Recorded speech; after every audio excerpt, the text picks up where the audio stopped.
quédate mañana todo el día.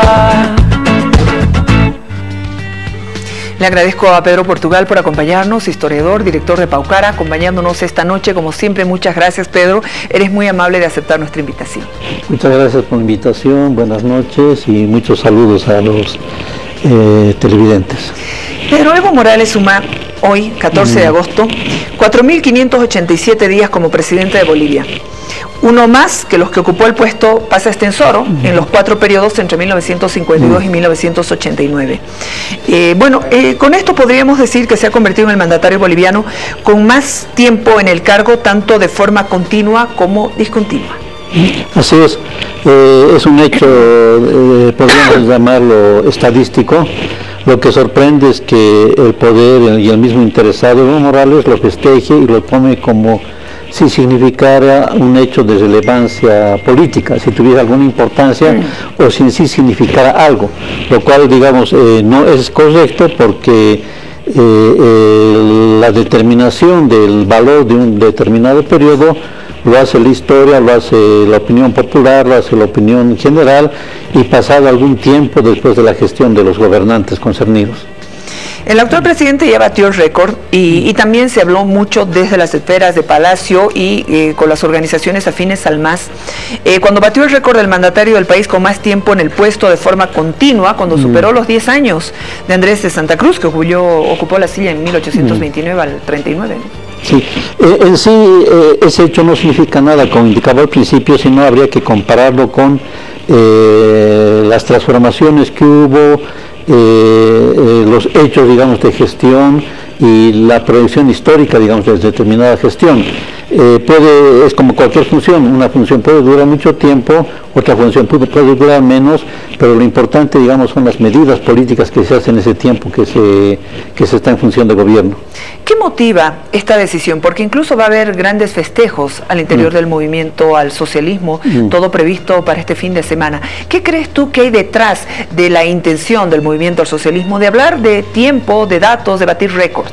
Es una concepción bastante primaria, digamos, de lo que es la política, y es tratar de mover, digamos, reflejos que no son profundos en la población, para orientar, juzgar, digamos, una determinada gestión por otros hechos y no, digamos, por otros que son los importantes. Obviamente que con todo esto se han venido a dar las comparaciones. Salvando distancias, han estado reflejando dos situaciones, la de Evo Morales y Víctor Paz. Víctor Paz, que tuvo un paso por la historia del 6 de agosto del 64, cuando fue posesionado para su tercer periodo presidencial. Ya se hablaba cuando el 22 de enero Evo Morales asumió el tercer tiempo de periodo. Existen marcadas diferencias en las dos situaciones. Desde el MAS aseguran, el presidente actual asume su tercer mandato después de haber logrado triunfos electorales por mayoría absoluta, y obviamente minimizan todo lo realizado por Víctor Paz Estenssoro. Hablan de sus periodos de facto del 52 al 56, habla que no logró la mayoría absoluta, que gobernó por 4 años sin el funcionamiento de la Cámara de Diputados y Senadores, que anula el funcionamiento de las Fuerzas Armadas. En fin, se tocan estos temas históricos también.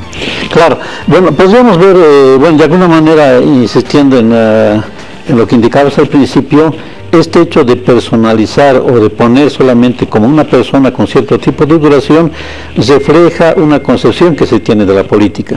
En realidad, las personas son expresión de corrientes grandes, y habría que ver, digamos, y esas tendencias obedecen a problemas históricos y a la solución que dan ciertas líneas políticas para resolver esos problemas.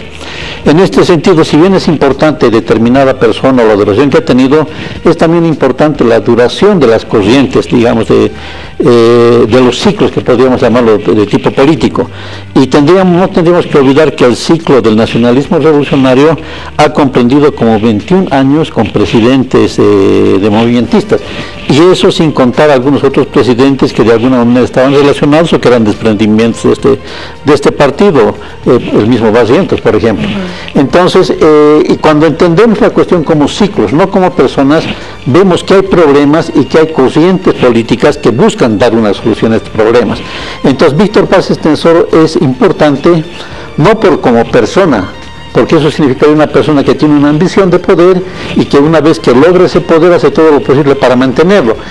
Y si entendemos la política como una manera para resolver, digamos, problemas y para satisfacer expectativas de la población, tenemos que referirnos a lo que es el contenido político del nacionalismo revolucionario y al contenido político del MAS. Evidentemente, Víctor Paz Estenssoro es el más representativo del MNS, como lo es Evo Morales. En realidad, Evo Morales es el único el exponente del MAS. El MNS tuvo la caracterización de tener una democracia interna bastante dinámica. Había tendencias y había una lucha, había una contradicción, había, digamos, una discusión interna bastante profunda. Víctor Paz era uno entre los muchos movimentistas. Había también Siles Suazo, que tenía otra posición, Walter Guevara, que estaba identificado por otro tipo de posición, Juan el Chino Kendo, por ejemplo. Mientras si vemos el MAS, es un vacío. Es un vacío, digamos, de personas generalmente, entre comillas, mediocres, digamos, con una persona que le dan la excelencia grande porque el resto de la política corresponde, digamos, y depende de esa persona, que es Evo Morales. Entonces hay una diferencia abismal. ¿Y por qué? Porque ambos correspondían a ciclos históricos. El MNS llegó al poder no por improvisación, llegó al poder porque tuvo una gestación bastante larga. Tuvo una idea política para resolver los problemas del momento, trató de implementarlo cuando era aliado de Villarroel, ¿no es cierto? Fue reprimido, pasó al exilio y después fue el que motivó la revolución de 1952. Y de ahí vino el gobierno. O sea, tiene una trayectoria bastante larga. La historia del MAS es terriblemente de improvisación. El MAS de repente nace de la nada, ¿no es cierto? Y es un hecho histórico bastante interesante. De repente llega al poder con una trayectoria totalmente inusitada respecto a lo que son los ciclos políticos. Tan interesante que nuestro mismo presidente Evo Morales, cada vez que puede referirse al tema, manifiesta su gran extrañeza y remarca que él nunca había pensado ser presidente y que nunca se ha preparado para ser presidente, ¿no es cierto? Entonces vemos dos modelos, dos fenómenos bastante diferentes, y los partidos políticos y las personas que hacen parte de esos partidos políticos corresponden, digamos, a esas características y responden a la aplicación de políticas según esas características. ¿Y qué tenemos del MNS? El MNS no improvisó.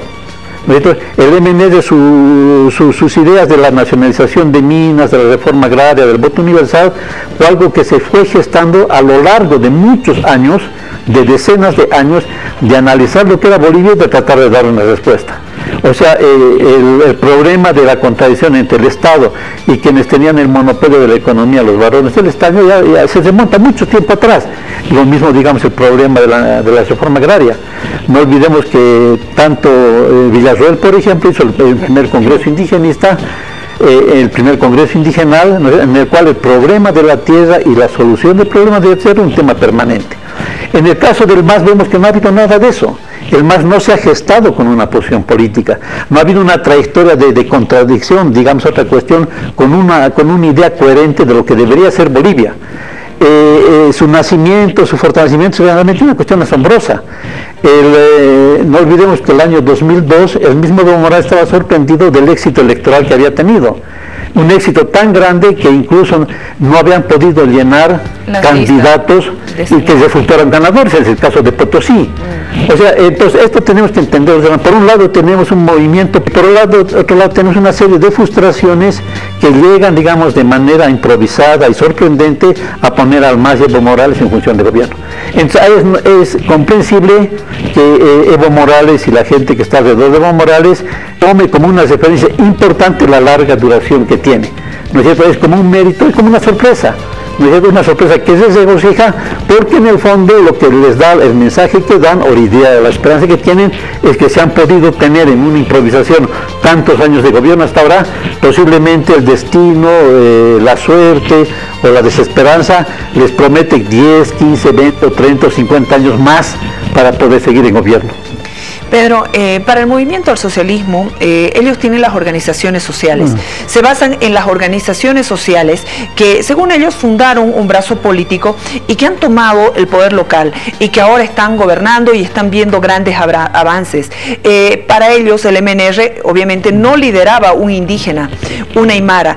En cambio, un instrumento político como el de ahora sí está liderado por un indígena que ha defendido la hoja de coca. Es el discurso del movimiento al socialismo.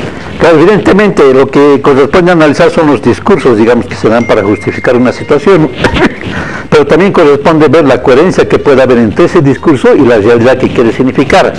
El tema este de los movimientos sociales es un discurso bastante nuevo, inusitado.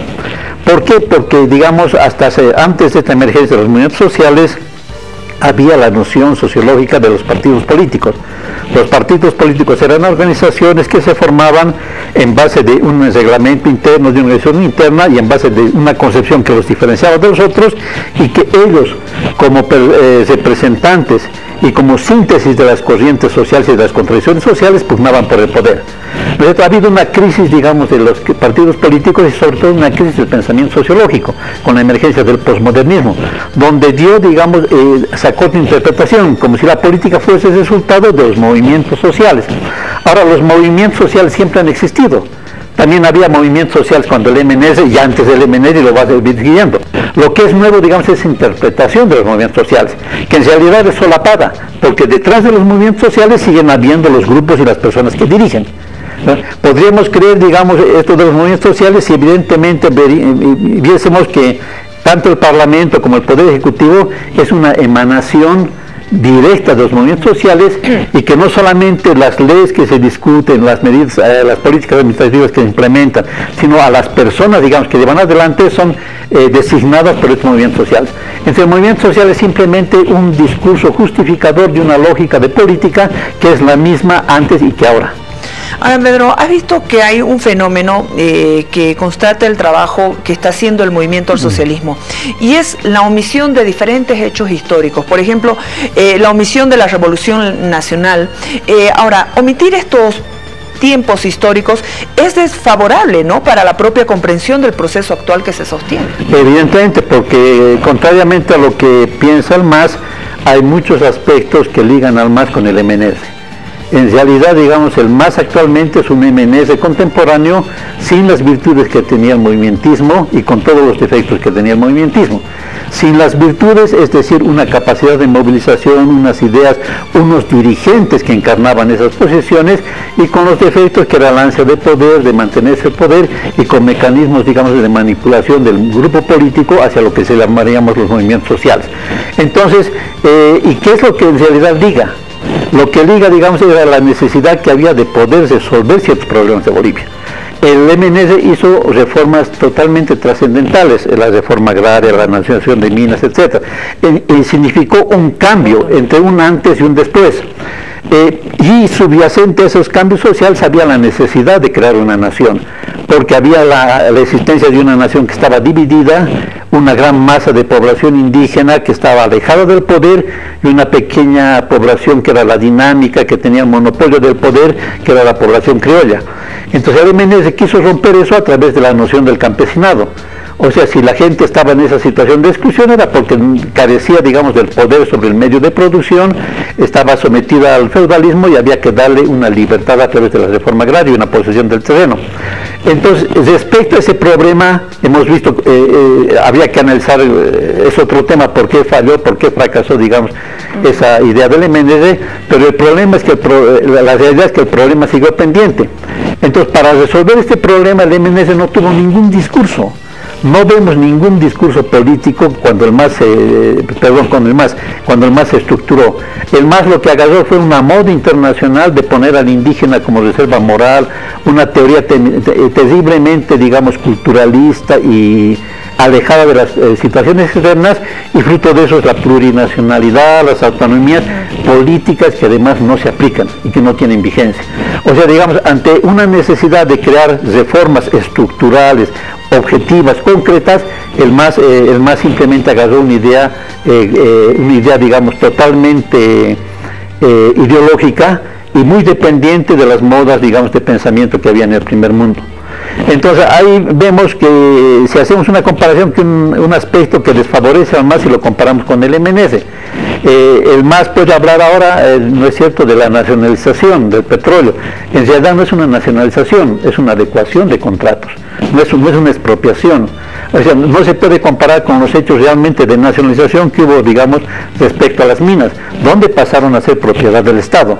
Actualmente tenemos que el Estado lo que recibe son mayores ingresos de una propiedad que sigue en los hechos en manos de las empresas multinacionales. Que eso dé, digamos, mayores beneficios económicos es cierto, pero eso indica que podría haberlo hecho cualquier tipo de gobierno, que eso no significa una transformación, que significa simplemente una adecuación de un sistema de cosas que da beneficios económicos, además por el alza que hubo del petróleo, pero no significa una transformación radical de los modelos y de la lógica de la sociedad. No se puede entender el Estado plurinacional sin pensar que antes hubo al menos, se podría decir, un intento de construir un Estado, nación, porque, bueno, uno puede considerar que para entender el momento actual es necesario también recuperar la memoria de lo que pasó con la Revolución Nacional. Ese es otro motivo que tendríamos para comparar ambos momentos, ¿no, Pedro? Claro, claro. O sea, históricamente ningún Estado contemporáneo puede ser viable si no logra consolidar una idea nacional. Entre una idea nacional son elementos subjetivos que unen y que identifican a los diferentes elementos que componen una sociedad, y los unen y los fusionan en base a ideas y elementos comunes. Entonces, esta realidad de, ¿cómo se llama?, de nación, en Bolivia fue diferente porque había una diferenciación bastante grande entre población indígena y no indígena que estorbaba y que hacía dificultosa esta realidad. Entonces el MNS ahí tiene su mérito y también tiene su, digamos, el aspecto crítico más grande, no haber logrado el Estado-Nación. Ahora, esta nación tiene que administrarse y la administración simplemente es el Estado. El Estado, digamos, la administración de ese territorio, de esa población, en base de instituciones y de mecanismos que se van creando. Entonces, esta tarea pendiente hace que se culmine esta idea de Estado-Nación. El no enfrentarla, entonces, y poder proponer otra solución significa simplemente escabullir. Y el MAS eliminó, digamos, dar una solución a este problema con la idea de la plurinación. Es decir, no habría una sola nación boliviana, sino habría multitud de naciones, 36 naciones creo. O sea, cuestión totalmente ficticia, porque ninguna de estas poblaciones indígenas reclamó, digamos, ser una nación, reconocida como nación.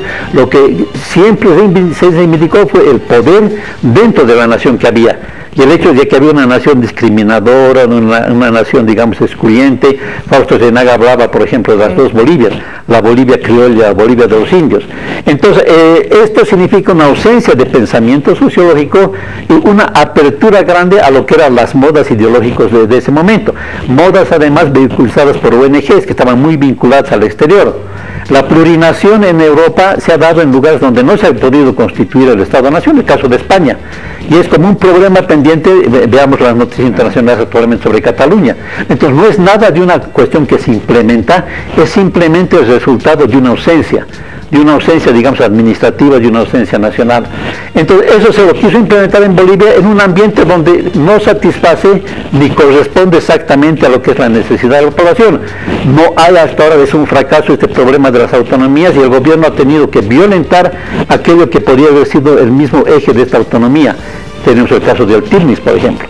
O sea, entonces no hay, digamos, ni verdadero poder indígena, no hay ni naciones indígenas, y lo que podría haber sido la nación que unifique, digamos, ha sido relativizada al confundirla con el modelo republicano boliviano. Estamos con este tema de comparar ambos momentos históricos a propósito de que el presidente Evo Morales, con 2 días, es el presidente que más tiempo ha estado en el poder después de Víctor Paz Estenssoro. Hablemos de las clases, la conducción del proceso tanto por el MNR como por el MAS representó esa renovación de las clases dominantes, Pedro.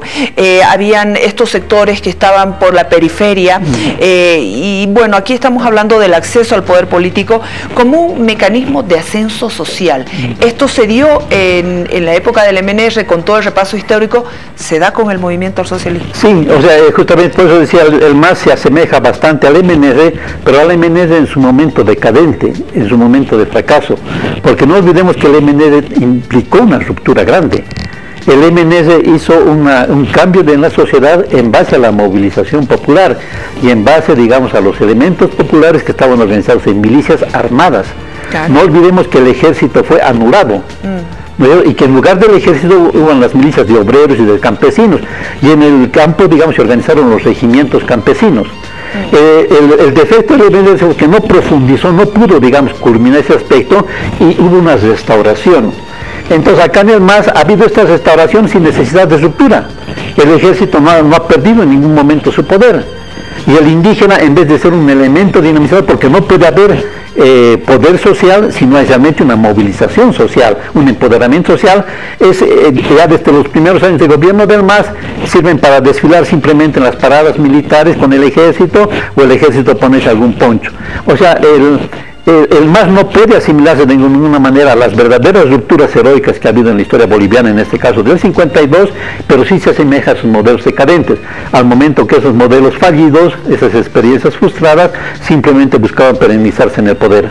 Bueno, las prácticas corruptas en el manejo estatal, también el matonaje político al que hace referencia, un matonaje político como forma de gobierno, fueron esas pulsiones antidemocráticas y no transparentes, instauradas como una verdadera escuela por el MNR y, como tú dices, hoy reproducidas por el MAS. Claro, exactamente, porque vamos a ver, las mismas contradicciones que tuvo el MNR las heredó el MAS. El problema, uno de los problemas que tuvo el movimentismo fue con la oposición regional. O sea, ya tempranamente, ya al 56, por ejemplo, era Santa Cruz que se oponía al MAS por el problema de los ingresos y de la repartición, digamos, de las regalías del petróleo. Y el reclamo de Santa Cruz era realmente el reclamo, digamos, del centralismo paseño. Entonces, ¿y cómo lo resolvió el MNR? Lo resolvió amenazando a Santa Cruz y enviando tropas campesinas de Cochabamba, ¿no es cierto?, esos regimientos indígenas, para amedrentar y para tratar de, incluso hubo algunos enfrentamientos armados. O sea, entonces ese mismo hecho de poder utilizar al indígena como un modelo de presión y de amenaza contra situaciones no resueltas, lo hemos visto el año 2008, por ejemplo, en Bolivia, con Evo Morales juntamente al problema de Santa Cruz. O sea, acá no se trata de repetir las estratagemas que han tenido anteriores gobiernos para resolver sus problemas, sino de solucionar. Y los problemas de centralismo, los problemas con las regiones, los problemas económicos, los problemas de liberación indígena, etcétera, siguen, y lo podemos comprobar, siguen pendientes de la misma manera de la década del 50 hasta ahora que estamos en el siglo XXI. Víctor Paz Estenssoro fue presidente de Bolivia en 4 oportunidades, entre el 52 y 1956, entre 1960 y 1964, entre el 6 de agosto al 4 de noviembre de 1964. En esa tercera, prácticamente fue una imposición. ¿Y cuánto tiempo duró? Paz Estenssoro realmente duró muy poco, ¿no es cierto? 3 meses en realidad, porque inmediatamente hubo los golpes de Estado, el golpe de Estado que le hizo René Barrientos Ortuño. Lo importante es ver cómo se gestó, digamos, no cómo se gestó, sino cuáles fueron los elementos sociales que predispusieron a esta ruptura. El MNR pensaba que tenía una base inamovible de apoyo que era el campesinado, y tenía algo para justificar. Ellos habían dado la posesión de la tierra, digamos, al indígena. Sin embargo, esa idea que tenía de que el campesinado iba a ser totalmente fiel al MNR se disolvió porque, digamos, el campesinado no se movilizó para apoyar al MNR. Y el elemento fundamental que precipitó su caída fue la contradicción que tenía con las minas, con los sindicatos mineros. Estos elementos encontraron un tercer pie, que fue el ejército, que se consideró, digamos, el reemplazo político saliendo de sus marcos institucionales para conducir Bolivia. Ahora tenemos de manera bastante similar estos 3 elementos. Tenemos, digamos, un elemento en el campo en el cual la mitología de que es apoyo incondicional del MAS sigue habiendo como lo tenía el MNR. Entonces, y este apoyo, entre comillas, incondicional obedece a que simplemente se mantienen las situaciones coloniales. O sea, cuando hay una situación colonial hay una gran masa de la población que, entre comillas, obedece a cualquier gobierno que esté en el poder. Y lo que ahorita, lo que en estos momentos parece ser un apoyo indígena a Evo Morales, lo ha tenido cualquier presidente y cualquier presidente boliviano a lo largo de su historia, porque han utilizado el elemento colonial de sumisión para tener ese apoyo, entre comillas, campesino. Entonces, eso se hace en base de dar, ¿no es cierto? Vamos a ver, aquí hay un dato bastante interesante. El 2012,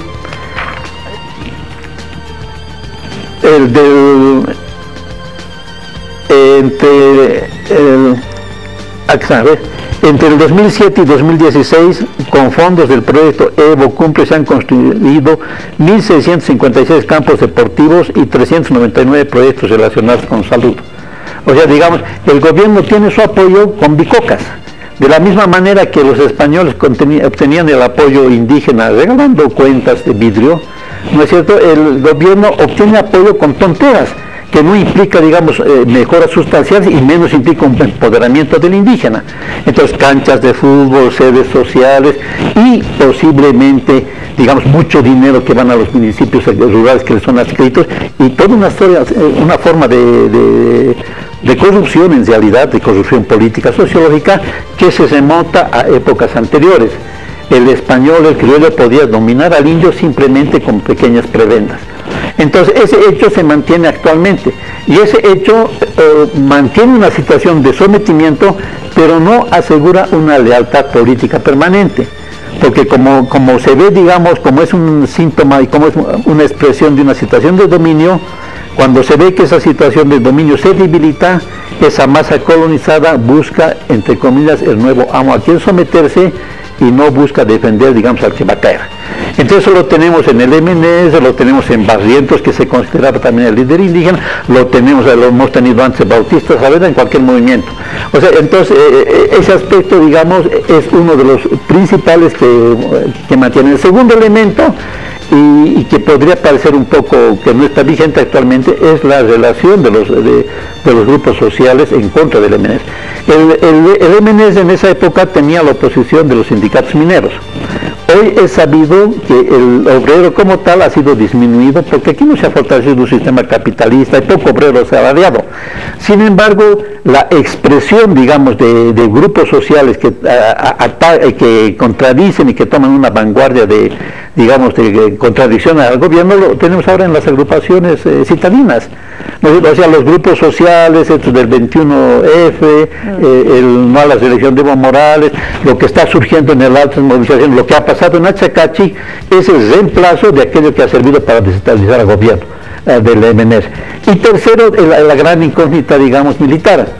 ¿No es cierto? Entonces, lamentablemente, como vivimos una situación bastante deleznable en Bolivia, no se ha podido construir instituciones serias.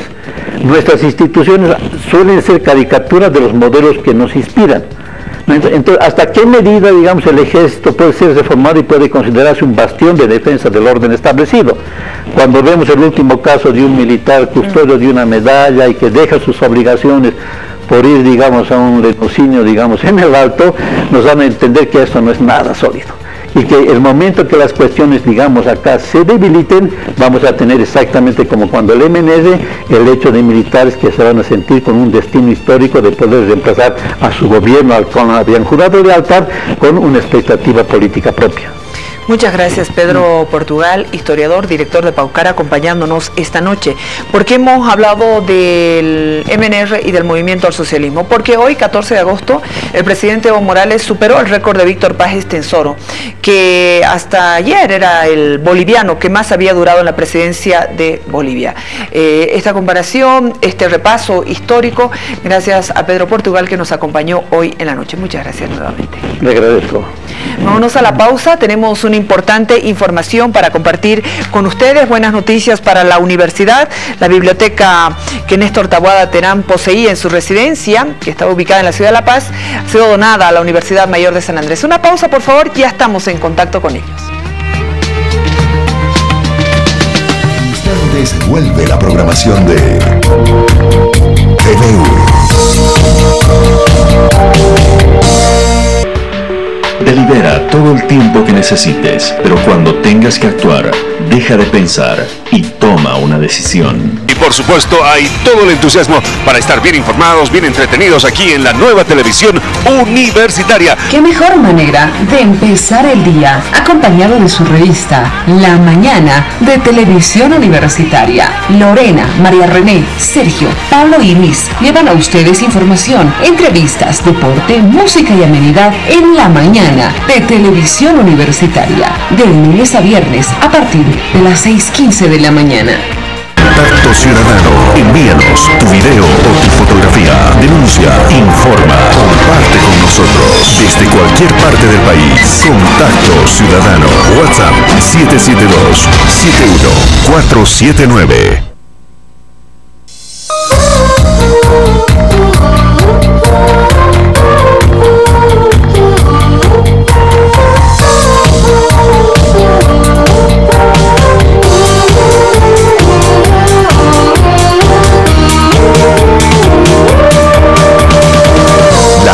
Televisión Universitaria.